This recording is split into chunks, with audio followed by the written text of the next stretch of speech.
Assalamualaikum warahmatullahi wabarakatuh. Kembali lagi dengan saya Sri Wulandari. Kali ini kita akan membahas terkait ahkamul mad wal qasar.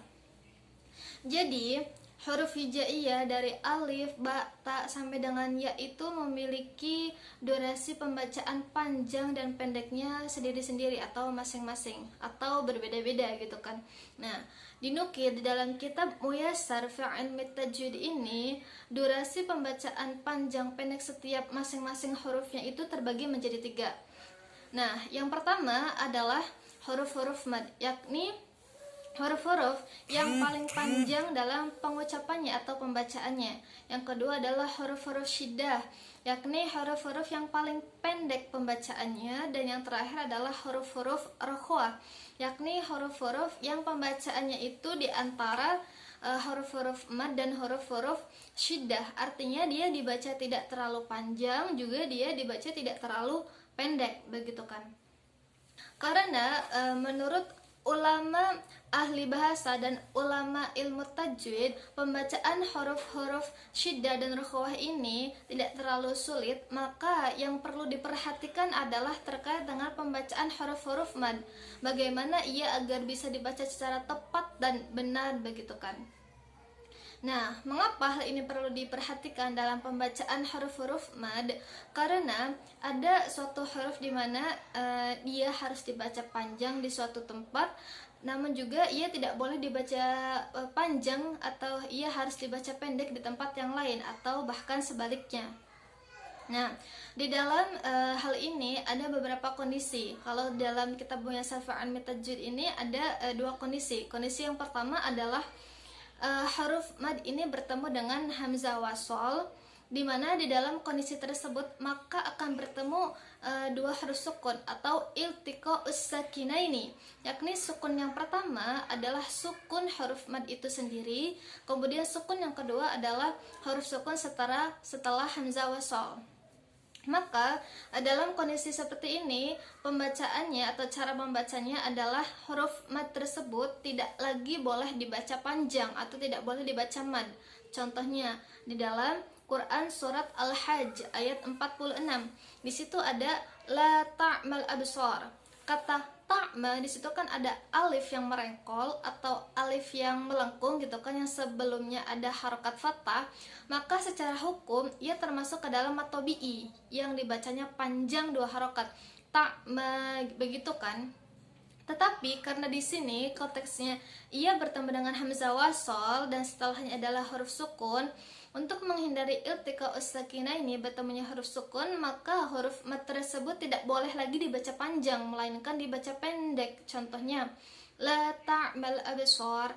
Jadi tidak la ta'ma absar, tidak seperti itu.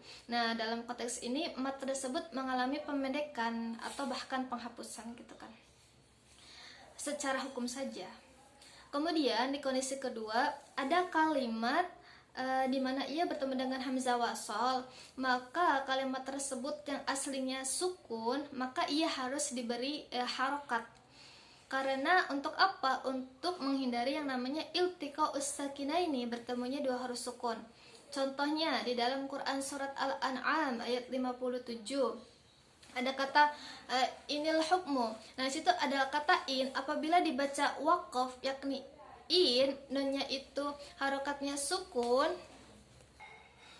namun karena ia bertemu dengan huruf atau kalimat selanjutnya yakni al-hukmu, di situ kan ada sukun di alif lamnya, kemudian sebelumnya ada hamzah wasal, maka kaidahnya ini menyebutkan bahwasanya kata in yang tadinya sukun itu harus diberi harokat, jadi inil hukmu. Nah, itu adalah terkait dengan kaidah-kaidah yang terdapat di dalam kitab Muyassar fi Ilmi Tajwid. Kemudian setelah beberapa pembahasan awalan tadi, yang menjadi pertanyaan adalah lantas apa sih makna atau definisi dari mad itu sendiri? Nah, definisi mad itu terbagi menjadi dua, yakni mad secara lughah atau secara bahasa dan juga mad secara istilah. Mad secara bahasa ini wahwa al-itlatu waziyadah, yakni penambahan, adanya penambahan dan pemanjangan, itu mad secara bahasa. Kemudian ada mad secara istilah, yakni italatu sauti biharfil maddi wa ziyadatan 'alal maddi tabi'i alladzi la taqumu dzatu harfil maddi illa bihi. Wal qasru tarkutil kaziyadah. Artinya, pemanjangan suara dengan adanya penambahan huruf mad kepada mad tabi'i, yang mana ia tidak akan bisa menjadi mad tanpa adanya huruf mad itu sendiri. Sedangkan qasar itu meninggalkan yang namanya penambahan suara dan pemanjangan tersebut. Kemudian yang menjadi pertanyaan itu, apa sih yang dimaksud dengan pemanjangan dan penambahan itu, seperti yang sudah disebutkan dalam pengertian mad tadi. Nah, penambahan dan pemanjangan ini bisa kita contohkan di dalam kata atau kalimat kataba di dalam fi'il madhi. Nah, kataba di sini kan dibaca pendek karena memang di dalamnya tidak ada unsur mad. Kemudian apabila kita tambahkan huruf mad setelah kafnya jadi kataba, maka di situ huruf kafnya dibaca panjang karena sudah dimasukkan atau sudah ditambahkan huruf mad. Adanya alif yang sebelumnya ada harakat fathah, maka secara hukum ia termasuk ke dalam mad tabi'i. Panjangnya 2 harokat menjadi kataba, ia tidak lagi dibaca pendek. Atau dalam contoh lain kata duriba. Nah, setelah kata du, nah di situ ada penambahan huruf mad, misalkan wawu sukun. Maka kata du yang tadinya pendek tersebut dibaca menjadi panjang. Duriba. Karena apa? Karena adanya penambahan huruf mad yakni wawu sukun yang sebelumnya ada huruf atau harokat dhammah, maka hukumnya ia menjadi panjang atau mad tabi'i. Duriba tidak lagi dibaca pendek. Nah, itulah yang dimaksud dengan penambahan dan pemanjangan, yakni penambahan huruf mad dan pemanjangan bacaan menjadi 2 harokat yang tadinya pendek. Kemudian di dalam kitab Muyassar Fa'ilmi Tajwid ini, huruf mad terbagi menjadi 3. Yang pertama adalah al-alif as-sakinah al-maftuhu ma qablaha. Artinya alif yang sukun kemudian sebelumnya itu ada harokat fathah, maka ia termasuk kepada huruf mad atau kita lebih kenalnya kepada mad tabi'i gitu kan. Kemudian yang kedua ada wal wawu as-sakinah al-madmumu ma qablaha, yakni wawu sukun sebelumnya adalah harokat dhammah. Kemudian yang terakhir adalah wal ya'u as-sakinah wal maksuru ma qablaha. Artinya ia yang sukun kemudian sebelumnya itu berharokat kasrah. Nah, itu huruf-huruf mad yang terdapat di dalam kitab Muyassar Fa'ilmi Tajwid, sama saja seperti huruf-huruf mad yang sudah kita ketahui gitu kan. Kemudian mad itu sendiri terbagi menjadi 2, yakni mad tabi'i atau mad asli. Yang kedua adalah mad aridi atau mad zaidi. Nah, yang pertama mad tabi'i atau mad asli itu apa? Di dalam kitab Muyassar Fa'ilmi Tajwid didefinisikan sebagai al-mad tabi'iyyu awil asliyu wa huwa alladzi la taqumu dzatu harfil maddi illa bihi. Artinya mad yang keberadaan huruf mad itu tidak akan bisa terwujud tanpa adanya mad itu sendiri. Kemudian yang kedua adalah mad aridi atau mad zaidi. Nah, mad ini artinya adalah mengalami penambahan suara atau mengalami penambahan panjangnya yang melebihi dari mad tabi'i atau melebihi dari 2 harokat. Nah, mengapa sih ia kemudian disebut dengan mad aridi atau mad zaidi? Ini karena memiliki beberapa sebab. Di dalam kitab Muyassar Fa'ilmi Tajwid ini disebutkannya hanya memiliki 2 sebab. Yang pertama adalah karena adanya hamzah, yang kedua adalah karena adanya sukun. Kalau di dalam pembahasan yang lain ini ada satu lagi karena adanya tasydid gitu kan. Terkait pembahasan mad aridi yang terjadi karena adanya hamzah ini terbagi menjadi 3. Yang pertama adalah hukum mad wajib mutasil, kedua mad jaiz munfasil, dan yang ketiga adalah mad silah tawilah. Yang pertama ada mad wajib mutasil. Mad wajib mutasil ini apabila ada mad atau mad tabi'i kemudian bertemu dengan hamzah pada satu kalimat atau satu kata. Contohnya di dalam Quran surat Al-Baqarah su'al azab atau minas samai. Nah, kata su'a di situ ada mat tabi'i, ada wawu sukun, sebelumnya ada harokat dhammah bertemu dengan hamzah di satu kalimat, maka ia termasuk ke dalam bacaan mad wajib mutasil. Begitu juga pada contoh yang kedua, ada minas samai. Di kata samai di situ ada alif yang sebelumnya berharokat fathah bertemu dengan hamzah pada satu kalimat, maka ia termasuk ke dalam bacaan mad wajib muttasil. Yang menjadi pertanyaan, kenapa kok ia disebutnya dengan mad wajib? Karena para qori ini atau para ulama qiraat telah sepakat bahwasanya untuk mad wajib mutasil ini adalah wajib untuk memanjangkannya atau wajib untuk dibaca panjang. Namun memang ada perbedaan terkait dengan berapa harokat ia harus dibaca panjangnya. Ada 4 harokat kah, 5 harokat kah, atau 6 harokat kah, begitu. Kemudian mengapa ia disebut dengan mutasil? Karena mad tabi'i dengan hamzahnya itu berada dalam satu kata atau satu kalimat, maka ia disebutnya mutasil atau tersambung, begitu.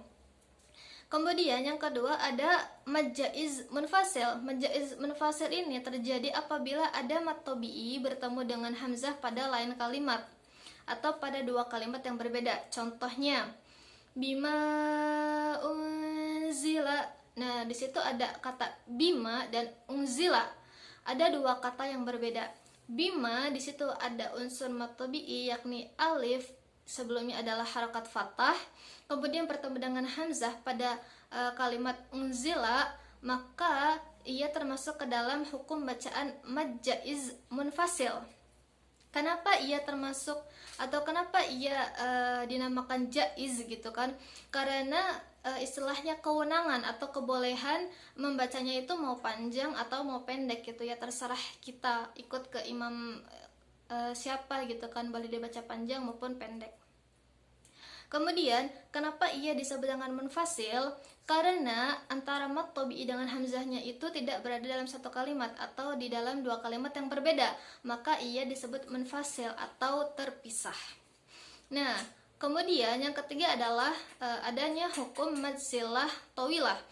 Mad silah tawilah ini terjadi apabila ada hak dhamir yang bertemu dengan hamzah, yang sebelum hak dhamir itu ada huruf yang berharokat gitu kan. Contohnya wa amruhu ilallah. Nah, di situ ada hak dhamir yang sebelumnya ada huruf ra berharokat dhammah, yang setelah haknya itu ada hamzah di lafaz ilallah. Nah, maka ia termasuk ke dalam hukum bacaan mad silah tawilah yang panjangnya itu 5 harokat. Namun di sini terkait dengan mad wajib mutasil dan mad jaiz munfasil ini ada beberapa catatan ya. Yang pertama, tidak semua yang tersambung itu dikategorikan sebagai mad wajib mutasil. Contohnya di dalam Quran surat Al-Imran ayat 66. Haulai. Nah, huruf H di dalam kalimat haulai di sini merupakan termasuk kepada hukum mad jaiz munfasil. Loh, mengapa? Padahal kan secara penulisan H ini tersambung gitu kan, mutasil. Kenapa ia termasuk munfasil? Karena H di dalam hal ini berfungsi sebagai penegasan yang mana ia bisa berdiri sendiri walaupun secara penulisan memang ia tersambung gitu kan.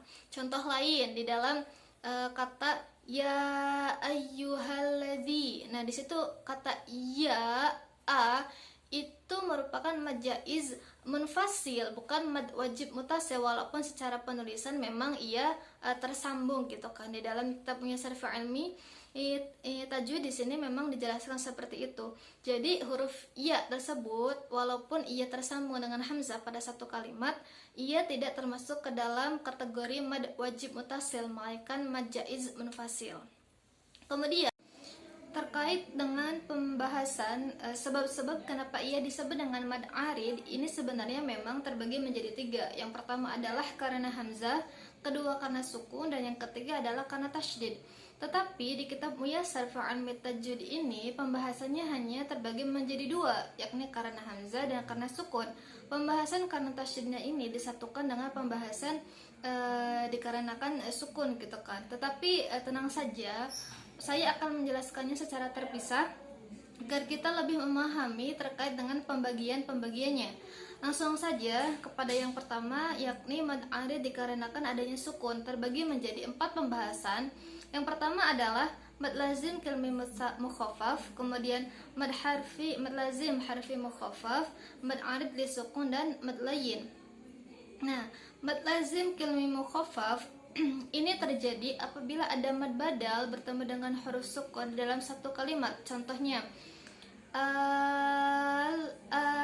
nah di situ ada al yang ada mad yang berada di awal kalimat, termasuknya mad badal bertemu dengan sukun, yakni lam yang sukun di dalam satu kalimat. Itu disebut dengan mad lazim kilmi mukhaffaf. Kenapa ia disebut dengan kilmi? Karena mad badal dengan sukunnya itu berada di dalam satu kalimat. Kemudian kenapa ia disebut dengan mukhaffaf? Ia dikarenakan tidak mengandung unsur tasydid, sehingga ia dibacanya ringan, tidak berat gitu kan. Kemudian yang kedua adalah mad lazim harfi mukhaffaf, yakni mad yang terjadi apabila ada huruf fawathihus suwar yang terdiri dari 3 ejaan huruf yang mana ia tidak memiliki unsur idgham. Nah, huruf mad lazim harfi mukhaffaf ini terkumpul dalam kata naqasa asalukum, yakni nun, qaf, shad, ain, sin, lam, qaf, dan mim. Contohnya alif, lam, mim. Nah, huruf mimnya tersebut dikategorikan kepada mad lazim harfi mukhaffaf karena ia tidak mengandung unsur idgham di dalamnya. Nah, yang kemudian panjangnya mad lazim harfi mukhaffaf itu adalah 6 harakat. Kemudian yang selanjutnya adalah ada mad arid li sukun.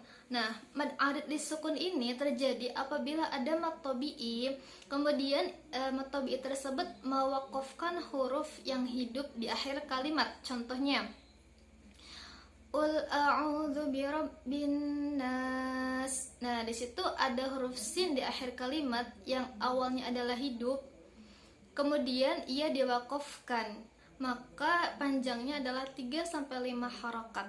Nah, di situ termasuk ke dalam ciri-ciri mad arid li sukun. Kemudian yang terakhir adalah mad layyin. Nah, mad layyin ini apabila ada ya sukun atau wawu sukun yang huruf sebelumnya ini berharokat fathah dan diwakafkan. Apabila pembacaannya ini diwasalkan, maka ia termasuknya sifat lin, bukan madlin. Contohnya li'ila fi Quraisy. Nah, di situ ada ya sukun yang sebelumnya adalah harokat fathah, yakni ra yang fathah, kemudian ia diwakafkan Quraisy, maka itu termasuk ke dalam kategori mad layyin. Apabila ia disambung Quraisyin illa, maka di situ Quraisynya tersebut termasuk ke dalam bacaan sifat lin. Contoh lain min khauf. Nah, di situ ada wawu sukun, sebelumnya adalah berharakat fathah, kemudian disukunkan menjadi khauf, maka ia termasuk ke dalam mad lin gitu kan. Nah, kemudian yang selanjutnya adalah mad arid dikarenakan tasydid gitu kan, terbagi menjadi 3. Yang pertama adalah mad lazim kilmi mutsaqal, yang kedua adalah mad farqi, dan yang ketiga adalah mad lazim harfi mukhaffaf. Mad lazim kilmi mutsaqal ini terjadi apabila ada mad tabi'i bertemu dengan huruf yang bertasydid di dalam satu kalimat. Contohnya al-haqqah. Nah, di situ ada mad tabi'i, yakni alif bertemu dengan huruf sebelumnya itu berharakat fathah, kemudian bertemu dengan huruf yang bertasydid, yakni qaf yang bertasydid, maka dia dibacanya 6 harakat panjangnya, kemudian dia mutsaqal atau berat sebab ada unsur tasydidnya. Al-haqqah.